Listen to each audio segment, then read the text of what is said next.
இருக்கு. அல்லாட்ட செருப்படி வாங்கி ஒரு கூட்டம் ஏற்கனவே இருக்கு. அதை பார்த்து நம்ம ரெண்டாவது எக்ஸாமுங்க, ரெண்டாவது அதாவது ஒரே கொஸ்டின் பேப்பர் ரெண்டாவது வாட்டி வந்துச்சுன்னா ஈஸியாவது எழுதணும்ல. நம்மளோட ஒரு முட்டாள் எவனா இருப்பானா? எப்பயுமே ஃபர்ஸ்ட் எக்ஸாம் எழுதுறவனு வேணா கொஞ்சம் சரி முதல் வாட்டி அப்படின்னு சொல்லி அவனுக்கு தெரியாம இருக்கலாம். ரெண்டாவது வரவனுக்கு அது ஒரு படிப்புன்னு இருக்குல்ல.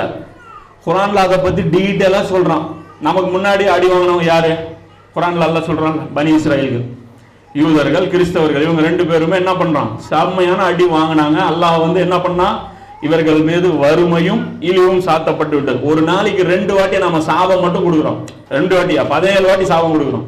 ஒரு நாளைக்கு ஃபர்து தொழுகை எத்தனை? 17 ரக்காத்து.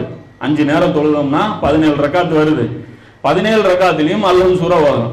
அல்லம் சூரா என்ன சொல்றோம்? கைரில் மவ்சூபி அலைஹிம் வலஸ்ஸாலின். உன்னுடைய கோபத்துக்கு ஆளானவங்க, உன்னுடைய அதை இன்னொரு வழி தவறியவங்க. இதை ரெண்டையுமே அவங்கள நாம திட்டுறோம்.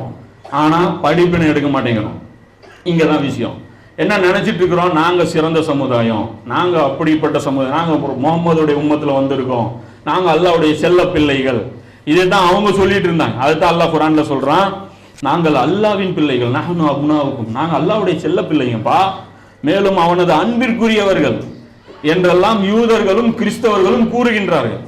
ஏன் அல்லாஹ்வுடைய செல்ல பிள்ளைன்னு சொல்றாங்க? நபிமார்கள் யாருக்கு தொடர்ச்சி அனுப்புனா அவங்களுக்கு, வேதங்கள் யாருக்கு தொடர்ச்சி அனுப்புனா அவங்களுக்கு, வணக்க வழிபாடுகள் யாருக்கு அல்லாஹ் காமிச்சு கொடுத்தான் அவங்களுக்கு, அப்ப தீன் யாருக்கு இறக்குனா, ஷரியத் யாருக்கு இறக்குனா எல்லாமே அவங்களுக்கு.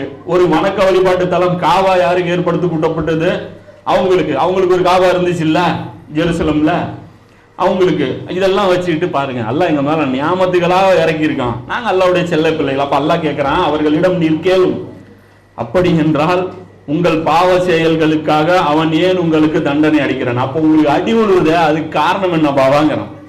நீங்க எனக்கு செல்ல பிள்ளையா இருந்தா உங்களுக்கு ஏன் அடி விழுவுது? அதுல இருந்தே நீங்க புரிஞ்சுக்க மாட்டீங்களா? நீங்க எனக்கு செல்ல பிள்ளையெல்லாம் கிடையாதுங்கிறது. அல்லாஹ் சொல்றான், உண்மை என்னவென்றால் அவன் படைத்த மனிதர்களை மற்ற மனிதர்களை போல் நீங்களும் மனிதர்களே. உன் லெவலும் இவ்வளவுதான். அல்லாஹ்வை பொறுத்த வரைக்கும் யாரும் செல்ல பிள்ளை கிடையாது. ஒரு வேலை கொடுத்தான் அப்படின்னா அந்த வேலை நாம செய்யணும். செய்யல அப்படின்னு வச்சுங்க,